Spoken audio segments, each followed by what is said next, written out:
एक बार फिर आपका स्वागत है समर्थ बैच में, जो YouTube पे नीट 2026 के लिए पूरा फ्री ऑफ कॉस्ट है।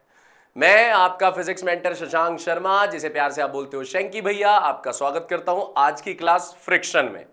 पहले आपके एक क्वेश्चन का जवाब दे दूं, भैया पिछली क्लास क्यों नहीं हुई, आप कहां चले गए थे पिछली क्लास में? भाई एक्चुअली इशू ये आ गया था कि मेरे अक्ल दाढ़ समझते हो, अकल विजडम टूथ, दिमाग आता है जहां से, ठीक है। तो जो अक्ल दाढ़ है यार वो खराब हो गई थी, तो उसमें से उसे रिमूव करा उन्होंने। तो रिमूव करने के बाद ये पूरा सूज गया था। अब सूज गया तो मैं क्लास नहीं ले पाया, तो सॉरी है, हाथ जोड़ के विनती है, माफ़ी कीजिएगा हमें, ठीक है। पूरा सूज गया था मेरा ये, तो उन्होंने हटा दिया मेरी अकल दाढ़ को। बुढ़ापा भाई, धीरे धीरे प्रॉब्लम्स होती हैं, जनरेट होती है, डॉक्टर बन जाओगे समझ जाओगे, ठीक है। तो एज के साथ साथ होती है। चलो स्टार्ट करते हैं आज की फ्रिक्शन की क्लास। आज की क्लास में सबसे पहले मैं कराने वाला हूं कुछ क्वेश्चंस, और लास्ट में मैं बताऊंगा बैंकिंग, बेंडिंग, राउंडिंग, ये सारी चीजें बताऊंगा आपको, ठीक है। पहले हम स्टार्ट करते हैं आज की धमाकेदार चीजें क्वेश्चंस के साथ। तो फ्रिक्शन के लिए तैयार हो जाइए। और टेस्ट कैसा रहा? टेस्ट के आपने आंसर्स नहीं बताए, पहले कमेंट में अपने टेस्ट के आंसर्स बताओ कि आपके कितने नंबर आए, पूरे मुझे आंसर्स बताओ, ठीक है। अगला टेस्ट होने वाला है मोशन इन प्लेन का। मोशन इन प्लेन के टेस्ट के लिए तैयार रहना, मैं बता दूंगा क्या क्या चीजें हैं। और फ्रिक्शन के टेस्ट के लिए भी तैयार रहना। पहले शायद मैं फ्रिक्शन का टेस्ट लूंगा, बता रहा हूं, तो पहले फ्रिक्शन रेडी कर लो। पहला टेस्ट आपका फ्रिक्शन का होगा। जी हां, अब हर हफ्ते टेस्ट आने वाले हैं, आपको बता दिया करूंगा हर हफ्ते का। इस हफ्ते के लिए रेडी हो जाओ, फ्रिक्शन का टेस्ट आएगा, फ्रिक्शन के लिए गेट रेडी, ठीक है। चलिए स्टार्ट करते हैं आज की क्लास सबसे पहले क्वेश्चंस के साथ। क्या चीजें हैं भैया, क्या कराने वाले हैं आज आप? आज हम ये करने वाले हैं, एक ब्लॉक है जिसका मास m है, अच्छी बात है। लाइंग, अच्छा अगर कोई डायरेक्टली इस वीडियो पे आया, भैया आप पिछली वीडियो देख कर आओ, पिछली वीडियो में फ्रिक्शन पढ़ाया है और क्वेश्चंस भी कराए हैं। आज की क्लास डायरेक्ट क्वेश्चन से स्टार्ट हुई है, ठीक है। आज भी टॉपिक्स होंगे, लास्ट में टॉपिक्स होंगे, लेकिन प्रभु पहले पिछली वीडियो देख कर आए। अगर डायरेक्ट यहां टपक गए हैं तो गड़बड़ हो जाएगी। आइए, A block of mass m lying on a rough horizontal plane is acted by a horizontal force P। अच्छा जी, इस ब्लॉक पे आप फोर्स लगा रहे हो P, अच्छा। And another force Q inclined and angle theta to the vertical. एक और फोर्स लगा रहे हो आप Q। इस ब्लॉक पे दो दो फोर्स लग रही है, अच्छी बात है। The block will remain equilibrium if the coefficient of friction, mu बताना है, म्यू कितना होगा अगर ये इक्विलिब्रियम में है। इक्विलिब्रियम का मतलब रेस्ट में है। आ जाओ दोस्तों, Q, Q के दो कंपोनेंट तोड़ दूं, Q टेढ़ा है, Q नीचे जा रहा है, तो इसके कंपोनेंट्स भी नीचे लगेंगे, ये लो ये लो।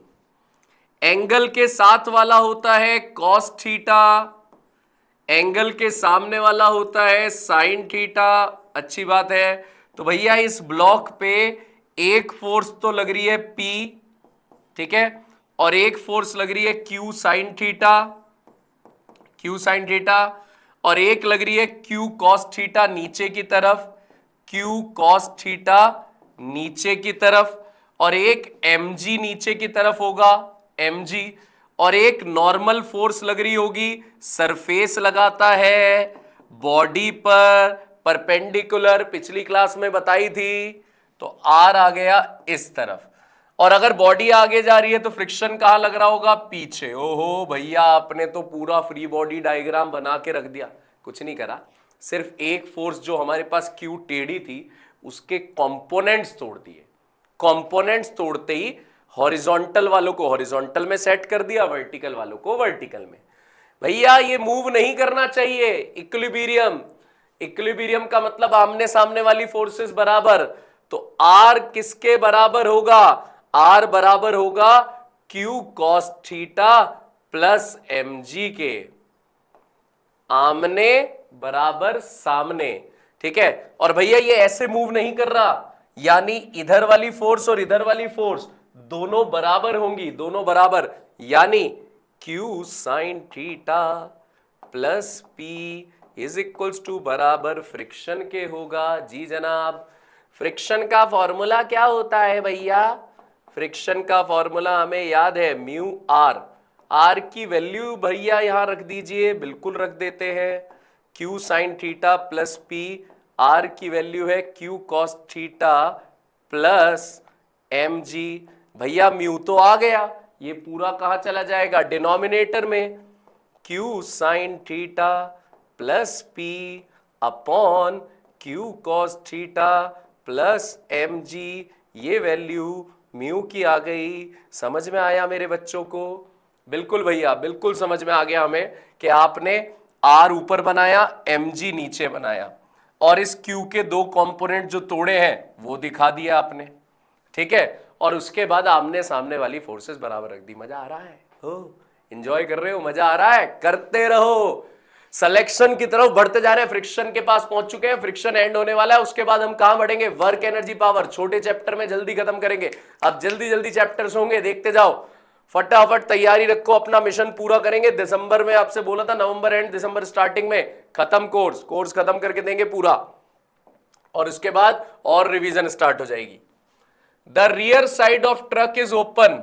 अरे ट्रक का पिछला हिस्सा खुला हुआ है। And box of 40 kg mass is placed 5 metre from the open end. ये जो बॉक्स है ये 40 किलो का है, और ये ओपन एंड से कितनी दूरी पर है? खुले हुए हिस्से से कितनी दूरी पर है? 5 मीटर। 5 मीटर, ठीक है। The coefficient of friction between box and surface 0.15।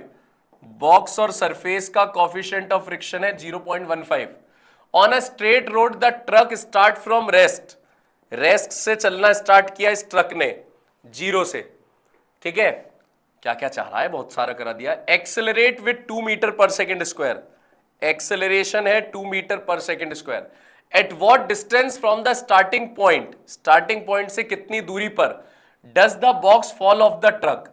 ये ट्रक कितना आगे बढ़ेगा कि बॉक्स नीचे गिर जाएगा, आपको ये बताना है। आपको एक और चीज बता रहा हूं, ध्यान से देखिएगा।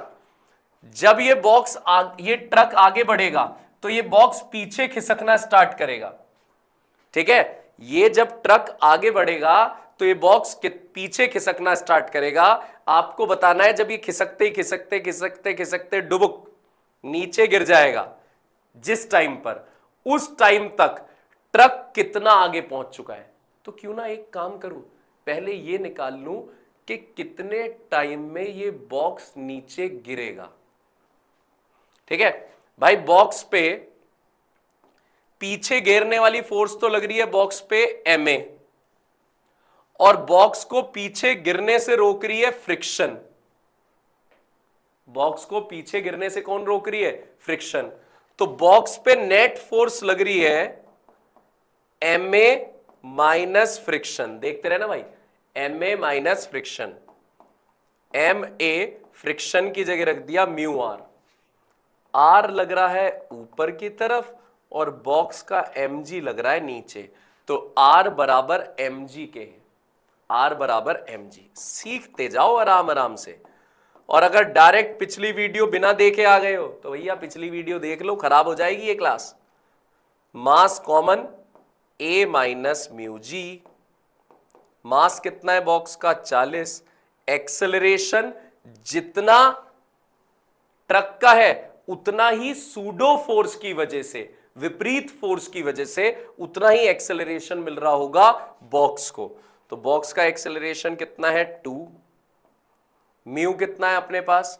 म्यू हमारे पास है mu mu mu mu mu mu, ठीक है। म्यू हमारे पास है 0.15। जी की वैल्यू 10। 40 2 माइनस 1.5, 2 में से 1.5 गया, आधा, आधा इंटू 40, 20 आ गया भैया आंसर। 20 फोर्स लग रही है बॉक्स पे। तो भैया बॉक्स का एक्सेलरेशन कितना होगा? Force upon mass. फोर्स कितनी लग रही है? 20, और बॉक्स का मास कितना है? 40। तो एक्सेलरेशन कितना हो गया? हाफ हो गया एक्सेलरेशन, ठीक है। अब मुझे यह पता लग चुका है बॉक्स का एक्सेलरेशन हाफ है, तो कितने टाइम में बॉक्स गिर जाएगा नीचे? कितनी दूरी कवर करनी है? 5 मीटर। देखो, time taken by box to fall by travelling 5 metre. 5 metre चलने के बाद वो नीचे गिरेगा, तो 5 मीटर कवर करने में उसे कितना टाइम लगेगा? देखिए S is equal to u t plus half a t square, कितनी दूरी कवर करनी है? 5। शुरुआत में कितनी रफ्तार थी? 0। एक्सेलरेशन कितना है बॉक्स का? हाफ इंटू टी स्क्वायर, 2 दूनी 4, 5 चौक 20, टी की वैल्यू आ गई √20। कितना टाइम लगेगा इसे नीचे गिरने में? √20। इतने टाइम में बॉक्स नीचे गिर जाएगा। तो बस अब ये पता करो कि इतने टाइम में ट्रक कितना आगे बढ़ जाएगा। उसने ये तो पूछा है जब बॉक्स गिरे तब तक ट्रक कितना आगे जा चुका है।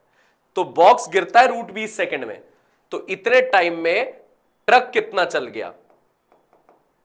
Distance travelled by truck in √20 second. आ जाओ, S is equal to u t plus half a t square. Initial रफ्तार ट्रक की कितनी थी? 0। टाइम √20। ट्रक का एक्सेलरेशन आई गेस कितना था? ट्रक का एक्सेलरेशन 2। ट्रक का एक्सेलरेशन था 2, √20 का स्क्वायर। तो ये क्वेश्चंस हमारे कंसेप्ट्स बनाने वाले क्वेश्चंस हैं। √20 का स्क्वायर 20, तो भैया 20 मीटर ट्रक चलेगा।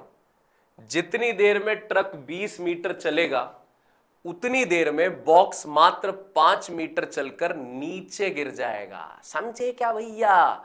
कंसेप्ट लगाया करो कि जब ट्रक आगे जाएगा तो ट्रक की वजह से बॉक्स पे फोर्स लगेगी पीछे। कितनी फोर्स लगेगी बॉक्स पे? ma। लेकिन बॉक्स को फिसलने से कौन रोकेगा? फ्रिक्शन। तब भी बॉक्स नीचे गिर रहा है, यानी बॉक्स पे नेट फोर्स कितनी लग रही है? ma minus friction. इस तरीके से भैया ने निकाल लिया नेट फोर्स। एक्सेलरेशन क्या होता है? Force upon mass. Net force upon mass, box का एक्सेलरेशन आ गया। फिर मैंने देख लिया कि 5 मीटर ट्रेवल करने में बॉक्स को कितना टाइम लगेगा। कितना टाइम लगेगा बॉक्स को? टाइम मैंने निकाल लिया, S is equal to u t plus half a t square से वैल्यू रखी सारी और आंसर आ गया √20। इतने टाइम में कितना डिस्टेंस ट्रेवल करेगा कौन? ट्रक। लगा दिया, आंसर आ गया। समझ में आया भैया? बढ़िया क्वेश्चन था, अच्छा क्वेश्चन था। ओए होए होए, प्यारा क्वेश्चन है। देखो, consider the figure shown here of a moving cart. एक फिगर दे रखी है जो कार्ट मूव कर रही है। If the coefficient of friction between block and cart is mu. भैया यहां पे कोफिशिएंट ऑफ फ्रिक्शन म्यू है। कितना कोफिशिएंट ऑफ फ्रिक्शन है यहां पे? म्यू। चलिए स्टार्ट करते हैं। कोफिशिएंट ऑफ फ्रिक्शन यहां पे म्यू है। Then the minimum acceleration of cart so that block does not fall. Cart का मिनिमम एक्सेलरेशन कितना होना चाहिए कि ये ब्लॉक नीचे ना गिरे? अब आप एक बात सुनो, इधर आओ। जब ये कार्ट आगे जाएगी तो ब्लॉक पे फोर्स किस तरफ लगेगी? सूडो फोर्स, पीछे की तरफ। कार्ट आगे जाएगी तो ब्लॉक पे तो पीछे लगेगी ना। मैंने आपको हमेशा सिखाया है, न्यूटन का फर्स्ट लॉ भी सिखाया था, जब गाड़ी एकदम से आगे जाती है तो हम कहां जाते हैं? पीछे। बताया था ना। तो अगर ये कार्ट आगे जाएगी तो ब्लॉक पे फोर्स किस तरफ लगेगी? पीछे की तरफ। सूडो फोर्स बोलते हैं ma। ठीक है, अच्छा R लगेगा इस तरफ। ये ब्लॉक नीचे फिसलना चाहता है वेट की वजह से। इसे फिसलने से कौन रोकेगा? फ्रिक्शन। ये जो रगड़ रहा है यहां, आपसे पूछ रहा है ये नीचे नहीं गिरना चाहिए, तो एक्सेलरेशन कितना हो? तो पहले तो बताओ, ना ब्लॉक सामने ना पीछे, कोई एक्सेलरेशन नहीं है, तो ये दोनों बराबर हो गई। R बराबर F, F की जगह m है। ना ब्लॉक नीचे गिर रहा ना ऊपर जा रहा, यानी फ्रिक्शन बराबर किसके हो गया? mg के। और फ्रिक्शन का फॉर्मूला क्या होता है? Mu R. ठीक है, R की जगह भैया क्या रख दें? भैया जी रख दीजिए ना m में। अरे भैया जी, m से m कट गया तो हमारे पास क्या निकालना था? एक्सेलेरेशन। एक्सेलेरेशन आ गया g बाय म्यू। ओके भैया, ये तो आसान था। अब आपने हमें सिखा दिया है कि फोर्सेस को ऐसे तोड़ तोड़ के कर लेना चाहिए क्वेश्चन। बिल्कुल, आओ आगे चलते हैं। क्या कह रहा है? Pulling force making an angle theta to the horizontal, pull कर रहे हो, pull is applied on a block of weight W placed on horizontal table। Horizontal table पे एक ब्लॉक रखा हुआ है और उसे पुल करने वाली फोर्स लगा रहे हो आप। इसका खुद का वेट है W, वेट, वेट यानी mg, ठीक है। और जो फोर्स लगाई गई है वो थीटा एंगल पे लगाई गई है हॉरिजॉन्टल के साथ, थीटा एंगल पे। जरा देख लो, डायग्राम बना रहा हूं। If the angle of friction alpha, अच्छा जी, एंगल ऑफ फ्रिक्शन भैया ने पिछली क्लास में पढ़ाया था कि एंगल ऑफ फ्रिक्शन थीटा होता है, इसने थीटा को अल्फा दिया है। और एंगल ऑफ फ्रिक्शन का भैया ने फॉर्मूला सिखाया था, mu is equals to tan theta, तो यहां पे टेन अल्फा, ठीक है ना। Then the magnitude of force required to move the body is equals to, इस बॉडी को मूव कराने के लिए कितनी फोर्स चाहिए? अच्छा एफ पूछ रहा है, सॉरी एफ पूछ रहा है, इसे मूव कराने के लिए कितनी फोर्स चाहिए। W नीचे लग रहा है, आर किस तरफ लगेगा? ऊपर। इस F के दो कंपोनेंट्स टूटेंगे क्योंकि F टेढ़ा है, तो F ऊपर जा रहा है तो इसके कंपोनेंट्स भी ऊपर जाएंगे। एंगल के साथ वाला होता है cos थीटा, सामने वाला होता है sin थीटा। ये इधर खींच रहे हैं हम तो फ्रिक्शन पीछे लग रही होगी, फ्रिक्शन लग रही होगी पीछे की तरफ। क्या ये बॉक्स ऊपर जा रहा है, नीचे जा रहा है? आमने सामने वाली फोर्सेस को बराबर रख दो।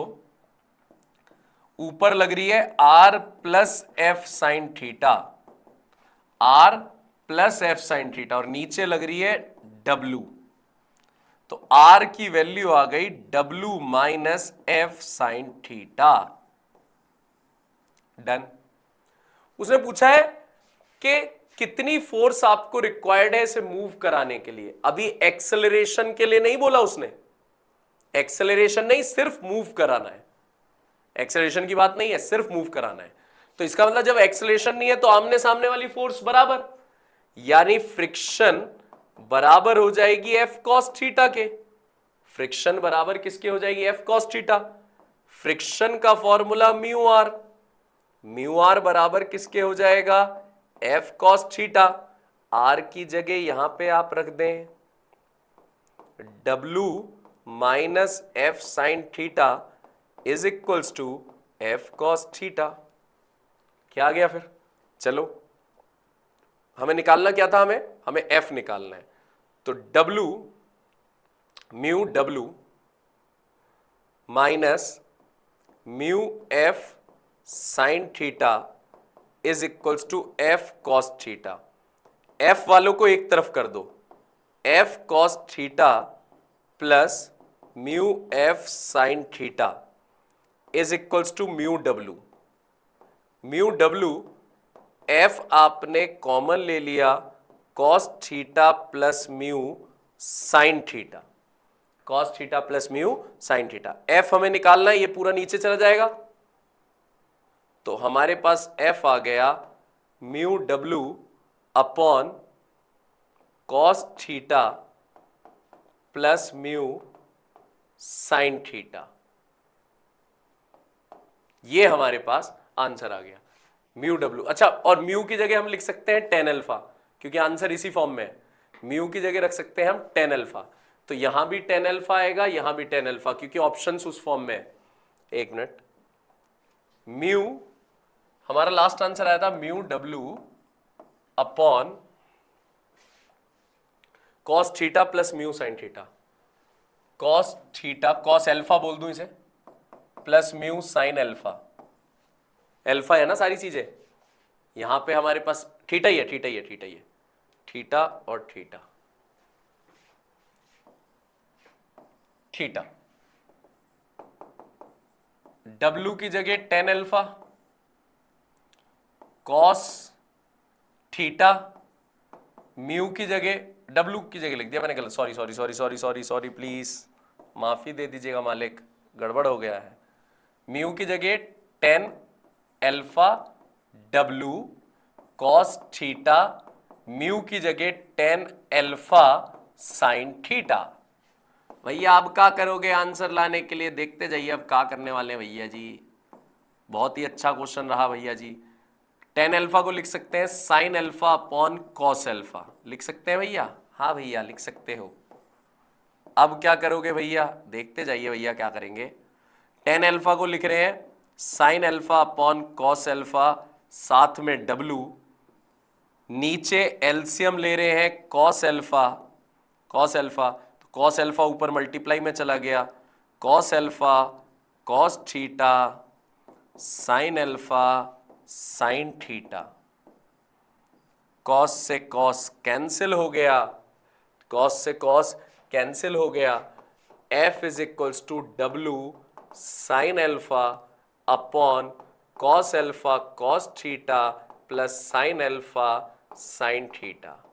अब आप लोग जानते हो formula, sign A sine B plus cos A cos B, sign A sine B plus cos A cos B किसका फॉर्मूला होता है? आपको पता है ये साइन ए साइन बी प्लस और कॉस ए कॉस बी किसका फॉर्मूला होता है? कॉस ए माइनस बी का। तो उस हिसाब से आप पुट करके आपके पास डब्लू साइन अल्फा इसमें भी है, डब्लू साइन अल्फा इसमें भी है, लेकिन यहां नीचे 10 आ रहा है, ये गलत हो गया, ये गलत हो गया।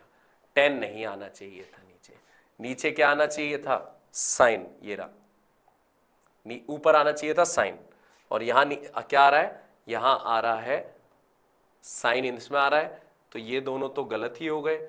उसके बाद जी कहीं नहीं आ रहा, ये इसलिए भी गलत हो गया। ये आपके पास आंसर आ गया। अच्छा था क्वेश्चन, क्वेश्चन अच्छा था, ज्यादा वो नहीं था, अरेंजमेंट करना था, अरेंजमेंट करना था। क्वेश्चन तो सेम था जैसे आप अभी देखते जा रहे हो, बात थी कि ऑप्शन के साथ मैच लाना था, ऑप्शन के साथ मैच लाने के लिए आपको मेहनत करनी थी। जैसे म्यू की वैल्यू 10 अल्फा की फॉर्म में रखना था, फिर चेंज करके आपको ये लाना था आंसर। तो बेसिकली बात ये थी कि आप किस तरीके से मैच कराते हैं। आइए अगला क्वेश्चन करते हैं। A given object takes n times as much as time to slide down 45 degree rough incline as it takes to slide down a perfectly smooth 45 incline। कह रहा है अगर स्मूथ सरफेस से नीचे आने में, बिल्कुल सेम आपके पास क्वेश्चन नीट 2025 में सेम इजी पैटर्न पे क्वेश्चन बनाया, मैंने इसकी ट्रिक भी, ठीक है, इंस्टाग्राम पे इसकी ट्रिक भी बताई थी म्यू वाले की। Mu is equal to 1 minus 1 upon n square tan theta, mu is equals to 1 minus 1 upon n square tan theta. Same आपको इंस्टाग्राम पे ट्रिक बताई थी और 2025 के पेपर से पहले, ठीक है, और उसमें सेम ये क्वेश्चन आया था। अब पूरा सॉल्व करके दिखा देता हूं कैसे कैसे आता है, ट्रिक नहीं बताता, पूरा सॉल्व भी कर देता हूं, ठीक है। ये स्मूथ सरफेस से नीचे फिसलता आ रहा है, तो सपोज करो टाइम ले रहा है टी, और ये रफ सरफेस से फिसलता आ रहा है रफ, ये स्मूथ और ये रफ, तो रफ सरफेस से फिसलता आ रहा है तो टाइम कितना ले रहा है? एन टी, एन टाइम्स, कितने टाइम्स? N times. तो आपको बताना है कोफिशिएंट ऑफ फ्रिक्शन म्यू कितना होगा, आपको म्यू बताना है, म्यू कितना होगा। हो जाए, आ जाओ सॉल्व करते हैं, ठीक है। चलिए भैया, अब डायरेक्ट तो आंसर मुझे तो दिख ही रहा है कि अगर मैं ट्रिक का इस्तेमाल कर रहा हूं, क्योंकि 1045 1 है, लेकिन मैं आपको तरीका सिखा देता हूं कैसे बनेगा। यहां ये नीचे फिसलता आ रहा है, सपोज करो एस दूरी, तो यहां भी तो कितनी दूरी है? एस। शुरुआत 0 से फिसलने की करी है, रेस्ट से। नीचे आते समय इसका एक्सेलरेशन कितना होगा स्मूथ पे? पिछली क्लास में सिखाया था, ए साइन थीटा, ठीक है। और इसका नीचे आते समय एक्सेलरेशन कितना होगा? जी sine theta minus mu cos theta. Rough वाले पे यही होता है। तो भैया S is equal to u t plus half a t square लगा रहा हूं। कितनी दूरी कवर करनी है नीचे आने में? S। शुरुआत में रफ्तार कितनी है? 0, तो ये तो 0 ही हो गया। एक्सेलरेशन को रख दिया g sine theta into t square, तो S की वैल्यू आ गई हाफ जी 1/√2 टी स्क्वायर। एक इक्वेशन बन गई। अब यहां पे सेम फॉर्मूला लगा रहा हूं, s is equal to u t plus half a t square. S तो ऐसी है, दूरी तो अभी भी एस कवर करनी है, यू जीरो है तो ये तो जीरो हो गया। Half acceleration g sine 45 minus mu cos 45 into time की जगह एन टी का स्क्वायर, एन टी स्क्वायर दिख रहा है आपको? एन टी स्क्वायर दिख रहा है। S is equals to half g sine 45 होता है 1/√2 म्यू कॉस 45 होता है 1/√2 एन स्क्वायर टी स्क्वायर। ठीक है जी। अब दोनों है तो ऐसी, दोनों एस है, दूरी बराबर है, तो क्यों ना दोनों इक्वेशन को आप बराबर रख दें। दोनों इक्वेशन को बराबर रख दें। First is equals to second. First है हाफ g/√2 टी स्क्वायर और सेकेंड में आप लिख सकते हो हाफ g/√2। भाई √2 कॉमन ले लिया मैंने, √2 कॉमन ले लिया। 1 minus mu n square t square. तो भाई टी स्क्वायर से टी स्क्वायर कट गया, ठीक है जी। हाफ से हाफ कट गया, जी से जी कट गया, √2 से √2 कट गया, तो हमारे पास एन स्क्वायर अपॉन में चला गया। 1 upon n square is equals to 1 minus mu, mu इधर आ गया 1 अपॉन एन स्क्वायर इस तरफ आ गया, तो म्यू कितना आ गया 1 minus 1 upon n square, 1 minus 1 upon n square. भैया आप ये डायरेक्ट ट्रिक से भी कर सकते हो, बिल्कुल सीख लो। अगर आप चाहते हो इसकी डायरेक्ट ट्रिक करना तो डायरेक्ट ट्रिक अपने नोट्स में नोट कर लेना। अगर स्मूथ सरफेस पे नीचे आने में, स्मूथ सरफेस में किसी बॉडी को नीचे आने में टाइम लगता है t, अरे स्मूथ में मैंने डैश डैश डैश बना दिया, गलत है, मतलब डैश डैश डैश वैसे निशानी होती है फ्रिक्शनल रफ सरफेस की, कोई नहीं आप इसे मान लेना। और रफ सरफेस में नीचे आने में टाइम लग रहा है nt, स्मूथ वाले में टाइम लग रहा है t, रफ में लग रहा है nt, तो इसमें क्या फॉर्मूला होगा, म्यू कैसे निकलेगा, direct 1 minus 1 upon n square tan theta. ये डायरेक्ट ट्रिक याद कर लो, काम खत्म। अब इस ट्रिक से तो एकदम निकल गया आंसर, कैसे, म्यू निकालना था 1 माइनस 1 अपॉन एन स्क्वायर और थीटा कितना है 45, 45 10 45 होता है 1। अरे भैया इतना ड्रामा करना ही नहीं पड़ता फिर तो हमें, ये तो डायरेक्ट आंसर आ गया, ये तो डायरेक्ट फॉर्मूला लगा के आंसर आ गया। यहां कितना बड़ा सॉल्यूशन करना पड़ा हमें, है ना। ये तो तरीका है, मेथड है, ठीक है। अब मेथड तो क्वेश्चन कितना भी एडवांस कर दे, मेथड तो फेल नहीं होगा, लेकिन पर्टिकुलरली इसी क्वेश्चन में ट्रिक ये लग सकती है, ट्रिक ये लग सकती है। लिख लिया करो ऐसी ट्रिक, अबे नोट्स में लिख ले भैया, मत शर्म कर, इसे लिख ले, बैठ के खा लिया अपना, पहले तो सीधा बैठ, क्या लेट के पढ़ रहा है, सीधा बैठ, हाँ गुड, आओ। ओहो मैं वैसे ही ओहो कर रहा हूं, मुझे नहीं पता क्वेश्चन क्या है। A horizontal force of 10 Newton is necessary to just hold a block stationary against a wall. इस ब्लॉक को वॉल के अगेंस्ट होल्ड करने के लिए 10 न्यूटन की फोर्स चाहिए, ठीक है भाई। कॉफिशिएंट ऑफ फ्रिक्शन है 0.2, अच्छी बात है। The weight of the block is, weight कितना होगा, हो गया भाई सॉल्व। 10 न्यूटन फोर्स लग रही है और इस तरफ लग रहा होगा R, mg नीचे लग रहा होगा तो फ्रिक्शन लग रहा होगा ऊपर, सिंपल सॉल्व हो गया। आपको वेट निकालना है, मतलब W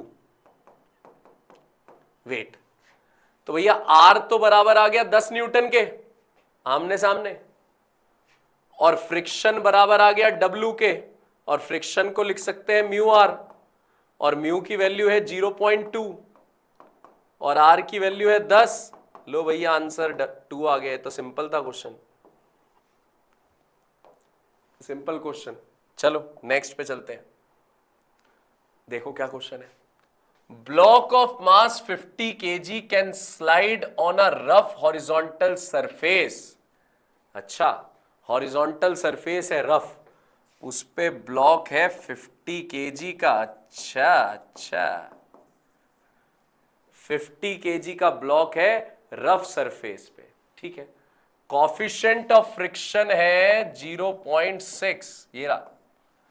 the least force of pull, pull खींचना है भाई, खींचना है, acting at an angle of 30 degree to the upward drawn vertical which causes the block to just slide 30 degree to the upward drawn vertical. इसका क्या मतलब है भाई? ठीक है, फोर्स लगा रहे हैं हम, पुल फोर्स लगा रहे हैं एफ, ये एफ निकालना है, लेकिन ये थीटा किसके साथ दे रखा है? 30 degree, acting at an angle 30 degree to the upward drawn vertical, vertical के साथ, ये कह रहा है 30 डिग्री, वर्टिकल के साथ 30, मुझे यही समझ में आया, देखो पहले मैं बता रहा हूं 30 degree, which causes the block to just slide, ठीक है, जिससे वो स्लाइड करने लगे, ठीक है। ब्लॉक को ये बताना है, हॉरिजॉन्टल सरफेस पे ब्लॉक रखा हुआ है तो कितनी फोर्स लगेगी जिससे स्लाइड करने लगे। एफ ये है, ऊपर जा रहा है, तो एफ के कंपोनेंट्स भी कहां जाएंगे? ऊपर। एंगल के साथ वाला होगा कॉस थीटा, सामने वाला होगा साइन थीटा। इसे आगे जाने से कौन रोक रहा होगा? फ्रिक्शन।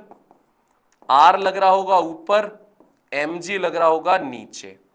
अब ऊपर कौन कौन लग रहा है? ऊपर लग रहा है आर, एफ कॉस 30 और mg, तो ऊपर लग रहा है आर और एफ कॉस 30, और नीचे कौन लग रहा है? mg। एफ हमें पता नहीं, कॉस 30 की वैल्यू होती है √3/2, मास हमारे पास कितना दे रखा है? 50, जी की वैल्यू 10, 500, तो 500 माइनस एफ √3/2, आर की वैल्यू, इधर एफ साइन 30, पीछे फ्रिक्शन, एफ साइन 30 बराबर friction, sine 30 is half, friction की वैल्यू म्यू आर, ठीक है। तो आ गया F/2, म्यू आपके पास कितना है? म्यू आपके पास है 0.6, और R की वैल्यू है 500 माइनस एफ, √3 को लिख दिया 1.7/2। देखते जाओ भाई, ठीक है।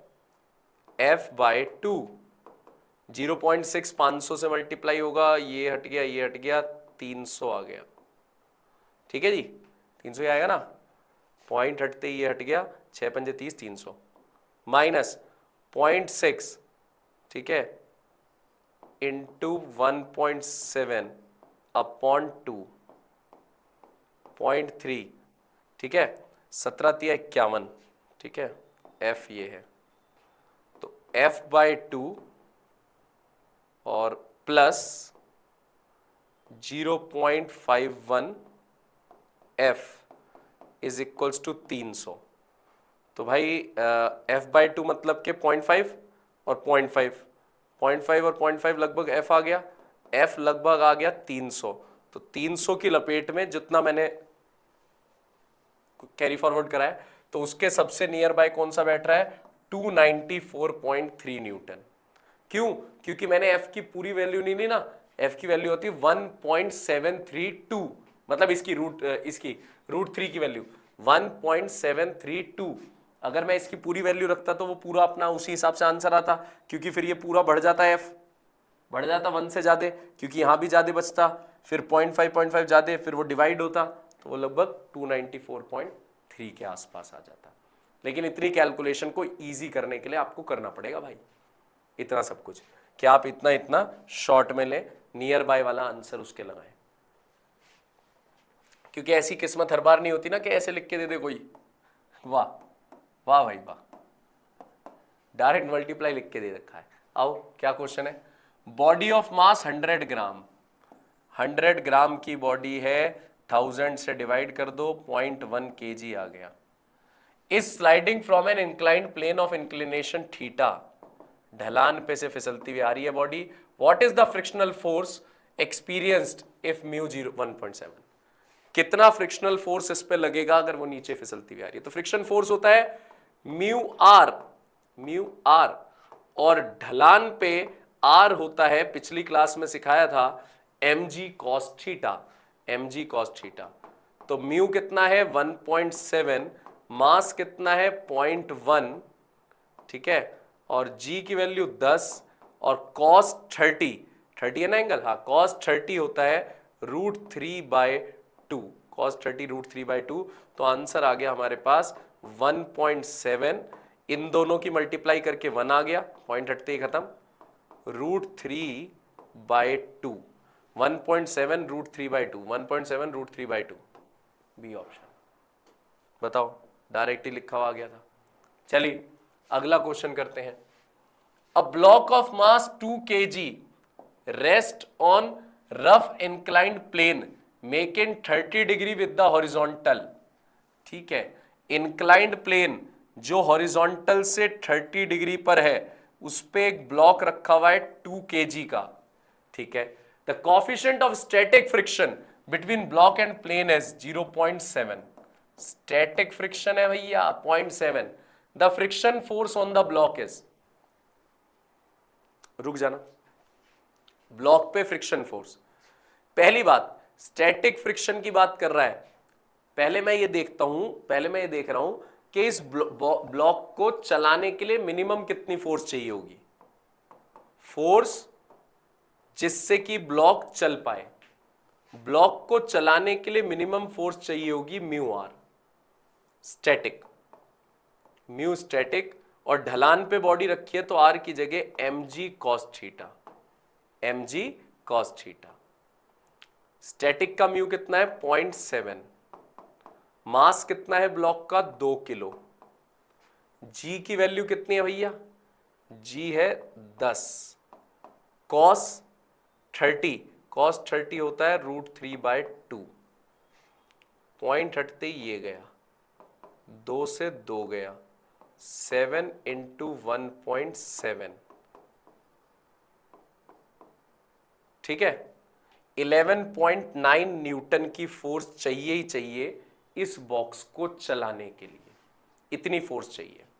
अब मैं देख रहा हूं इस ब्लॉक को नीचे कौन सी फोर्स खींच रही है, mg sin थीटा, मास कितना है 2 किलो, g की वैल्यू कितनी है 10, sin 30 कितनी है हाफ, तो इसे नीचे कितनी फोर्स खींच रही है 10, तो जो फोर्स इसे नीचे खींच रही है वो मिनिमम फोर्स जो चाहिए उससे कम है, उससे कम है। इसका मतलब ब्लॉक मूव करेगा नहीं, ब्लॉक मूव करेगा नहीं, इसका मतलब कौन सा फ्रिक्शन काम करेगा इस पे, स्टैटिक फ्रिक्शन।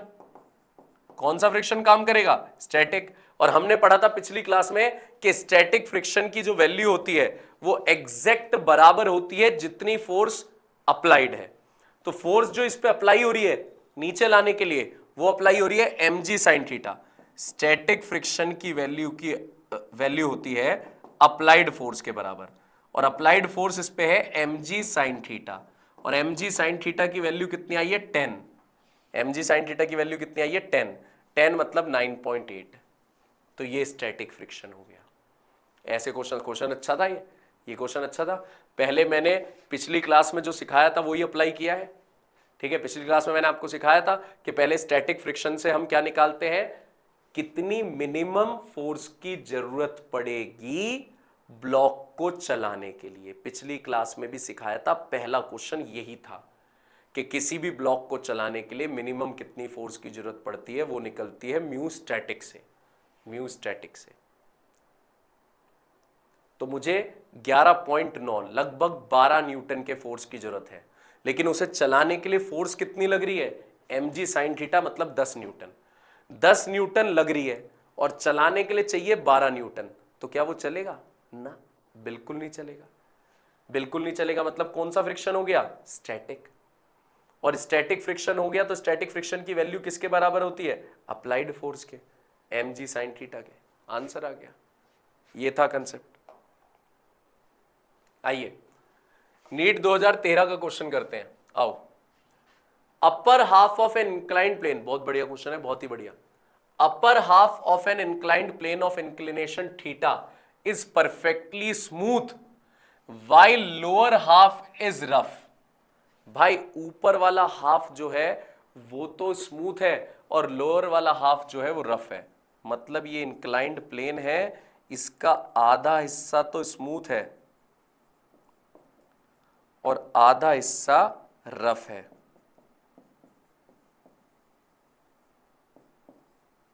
ठीक है। A block starting from rest at the top of the plane, यहां से ब्लॉक फिसलना स्टार्ट करता है रेस्ट से। ठीक है।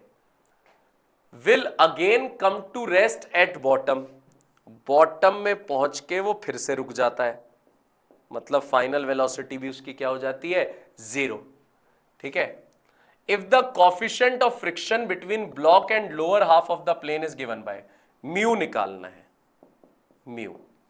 तो भाई दो तरह का सीन है, ए से बी और बी से सी। ए से बी तो स्मूथ है और बी से सी रफ है।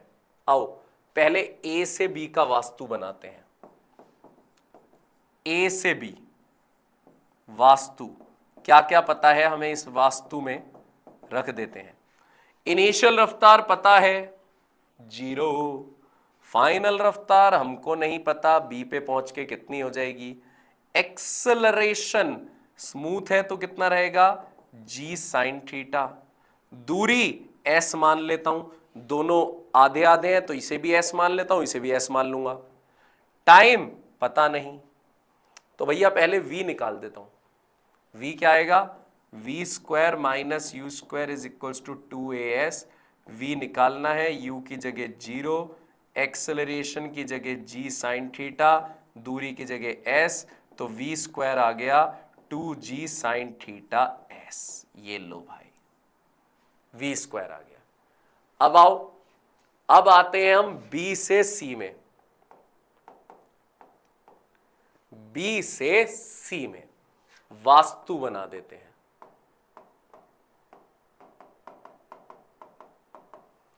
इनिशियल रफ्तार b पे जो रफ्तार है, तो b पे रफ्तार वही है जो a से b में फाइनल रफ्तार है, वही b से c में इनिशियल रफ्तार है।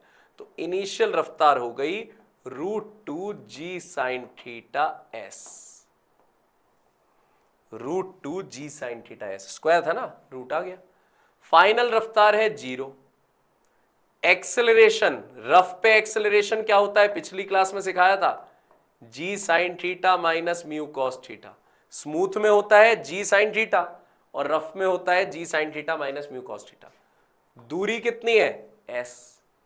टाइम हमें नहीं पता, हमें मतलब भी नहीं है टाइम से। v square minus u square is equals to 2as, v की जगह 0, u का स्क्वायर, जब इसका स्क्वायर करेंगे तो 2g sine theta s। Acceleration, acceleration रहेगा हमारे पास sine theta minus mu cos theta. दूरी, दूरी कितनी रहेगी, s। ठीक है जी, दूरी रहेगी s। तो आ गया हमारे पास -2 s से s कट गया, -2g sine theta is equals to 2g sine theta minus g common ही रहने दो, g कॉमन ले लो, sine theta minus mu cos theta. 2 से 2 कट गया, g से g कट गया, तो माइनस का sine theta is equals to sine theta minus mu cos theta. Mu cos theta इधर जाके प्लस हो गया और साइन थीटा इधर जाके प्लस हो गया, तो sine theta 2 sine theta, cos theta upon में चला गया,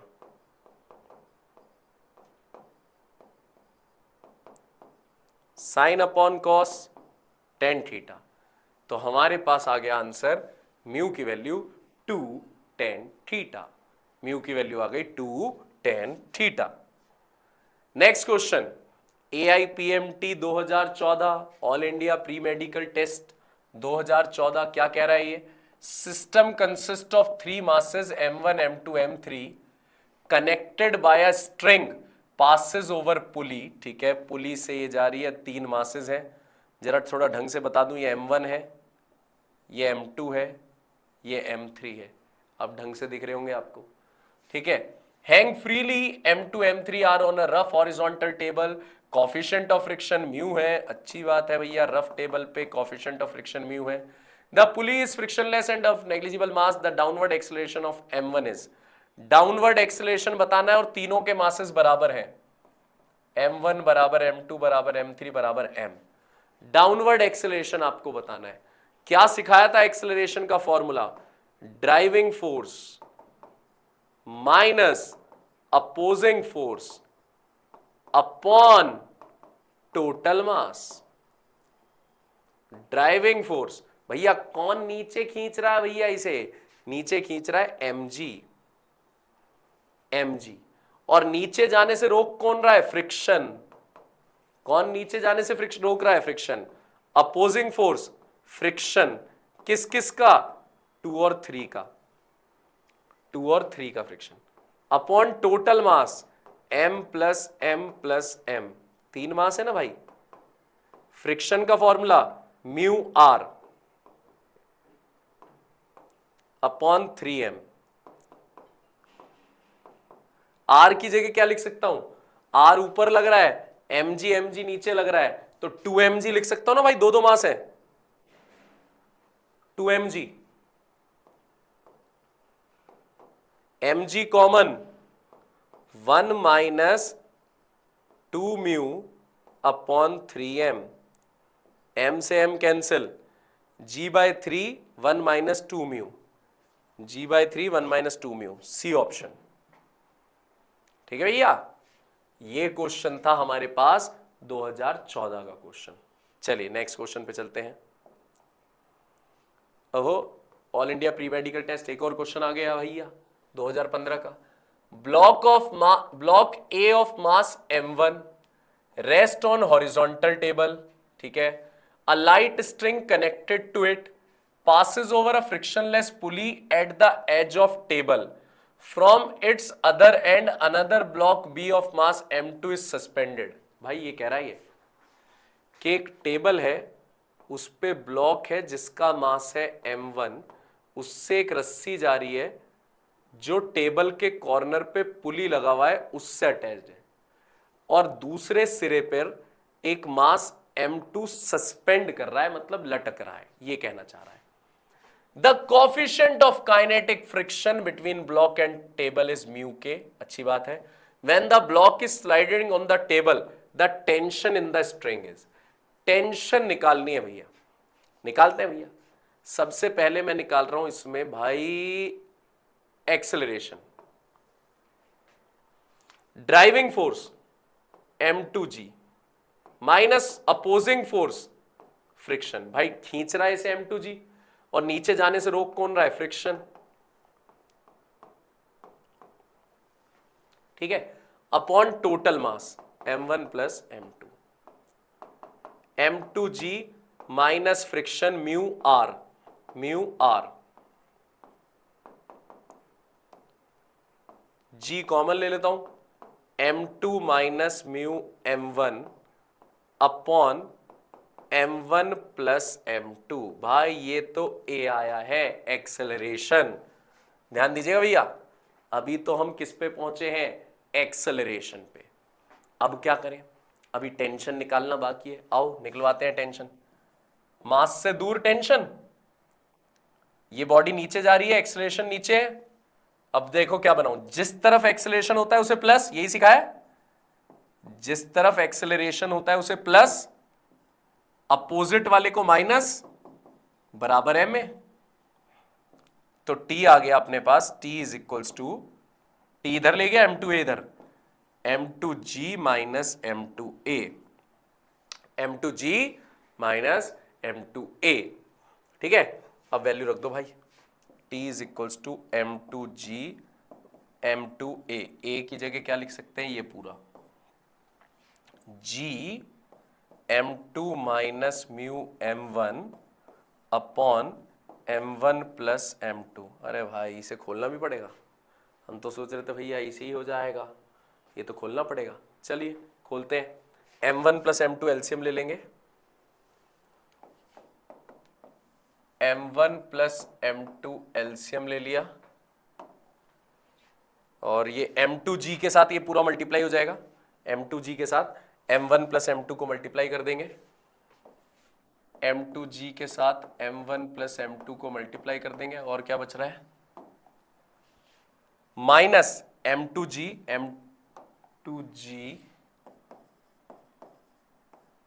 म्यू माइनस क्या है m2g m2 minus mu m1,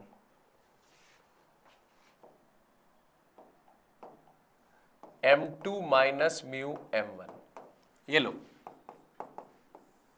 m1 plus m2 bracket open, m1 m2g plus m2 square g, यहां भी bracket open, m2 square g minus minus plus mu m1 m2g।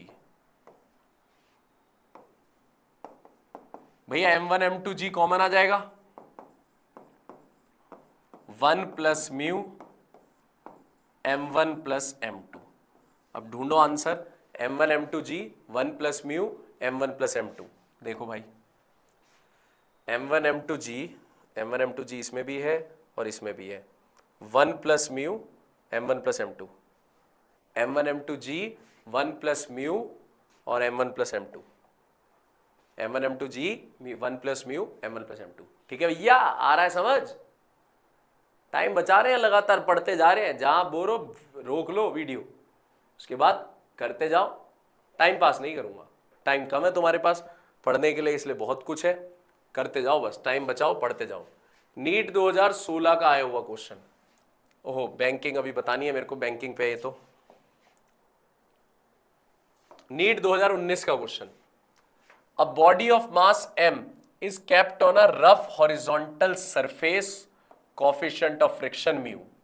A horizontal force is applied on the body but it does not move. ठीक है, horizontal force आपने apply करी है लेकिन ये move नहीं कर रहा। The resultant of normal reaction and friction force acting on the object is given by F, where F is, ठीक है, ये मूव नहीं कर रहा, हॉरिजॉन्टल फोर्स आपने लगाई है लेकिन ये मूव नहीं कर रहा, तो फ्रिक्शन फोर्स पीछे है, ये friction force, normal force R, ध्यान से देखना, बड़ा प्यारा क्वेश्चन है, ध्यान से देखना, ये देखो क्वेश्चन ये कह रहा है कि आपके पास एक बॉडी है जिसका मास m है, वो रफ हॉरिजॉन्टल सरफेस पे रख दी, यहां पे एक बॉडी है जिसका मास m है, वो रफ हॉरिजॉन्टल सरफेस पे आपने यहां पे रख दी। A horizontal force is applied on the body but it does not move, आपने एक हॉरिजॉन्टल फोर्स लगाई, उस फोर्स का नाम दे देता हूं मैं x, लेकिन ये मूव नहीं कर रहा, इसका मतलब x बराबर किसके है, फ्रिक्शन या उससे छोटी है, x फ्रिक्शन के बराबर है या उससे छोटी है, ठीक है। The resultant of normal reaction and frictional force acting on the object is given bye F। देखो ये जो नॉर्मल फोर्स है और फ्रिक्शन फोर्स है, इसका जो रिजल्टेंट है ये F है, इन दोनों का जो रिजल्टेंट है ये F है, तो आपको ये F बताना है कितना होगा। सिंपल, F का फॉर्मूला आप लगा सकते हो direct, F is equals to under root R square plus friction square, F is equals to under root R square plus friction square, और फ्रिक्शन को लिख सकते हो म्यू R, फ्रिक्शन को लिख सकते हो mu R, R square common ले लो, क्या आ गया 1 plus mu square, 1 plus mu square, R बाहर आ गया।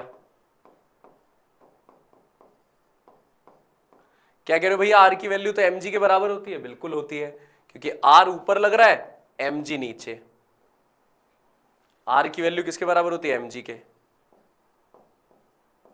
1 प्लस म्यू स्क्वायर, तो हमारे पास फोर्स आ गई mg 1 plus mu square root के अंदर। याद दिला दूं, फ्रिक्शन लग रही है पीछे, नॉर्मल लग रही है ऊपर, उसने कहा फ्रिक्शन और नॉर्मल का रिजल्टेंट है F, और रिजल्टेंट निकालने का फॉर्मूला हमने सीखा था under root a square plus b square plus 2ab cos theta. Theta बैठ रहा है 90, कॉस 90 होता है 0, इसलिए रह गया under root a square plus b square, इसलिए रखा है मैंने यहां पे। कॉमन लेके हमारे पास आंसर आ गया, डी ऑप्शन मैच हो गया। डन, क्लियर है बात यहां तक? ठीक है, आ जाओ। अब आप सीखो rounding on level curved road.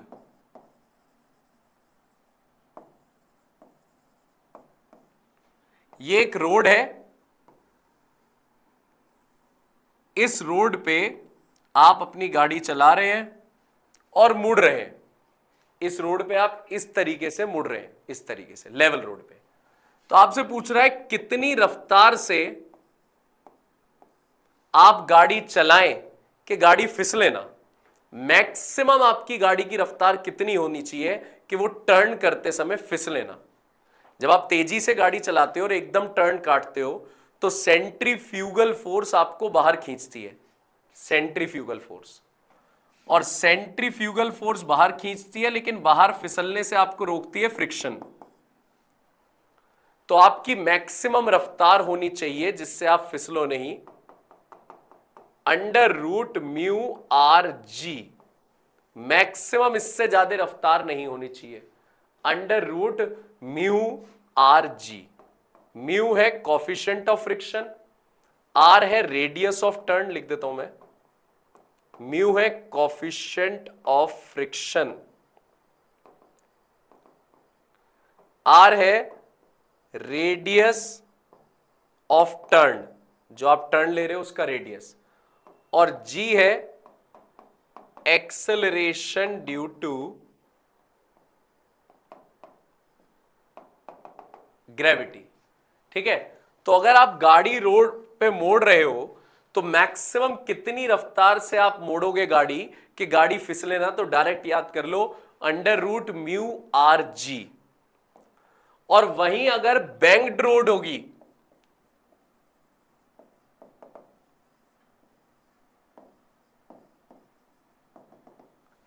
Banking road होती है, रोड वैसे तो लेवल होती है, लेकिन अगर आप पहाड़ों वहाड़ों पे जाते हो तो बाहर की तरफ से रोड हल्की सी उठा दी जाती है, खाई की तरफ से रोड हल्की सी उठा दी जाती है। रोड ऐसे है, मोड़ आया, तो जब मोड़ आता है तो वहां रोड हल्की सी ऐसे उठा दी जाती है, तो उसे बोलते हैं बैंकिंग। जैसे बैंक में पैसे जमा करते हो, ऐसे ही रोडी बदरपुर जमा कर दी, इधर यहां पे रोडी बदरपुर जमा करके हल्की सी रोड उठा दी। तो हमसे पूछा जाता है अब ये उठी हुई जो रोड है इस पे आपकी कितनी मैक्सिमम रफ्तार होगी कि आप फिसलो नहीं। तो इसमें दो फॉर्मूले होते हैं, वेलोसिटी टू अवॉइड स्किटिंग। आप चाहते हो कि आप फिसलो नहीं, तो मैक्सिमम रफ्तार आपकी होनी चाहिए are g mu plus tan theta upon 1 minus mu tan theta. ठीक है, थीटा है कितने एंगल पे रोड उठाई गई है, आर वही है radius of turn, radius of turn, mu है कोफिशिएंट ऑफ फ्रिक्शन,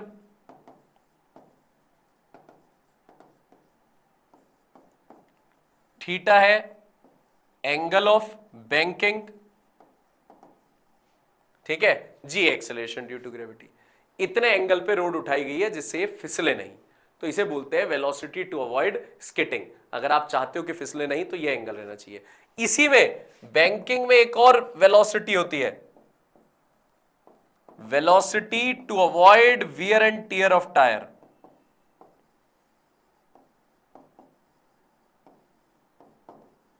आप चाहते हो टायर घिसे ना, फिसलते हो फिसल जाओ लेकिन टायर नहीं घिसने चाहिए, तो उस समय मतलब आप चाहते हो म्यू जीरो हो जाए।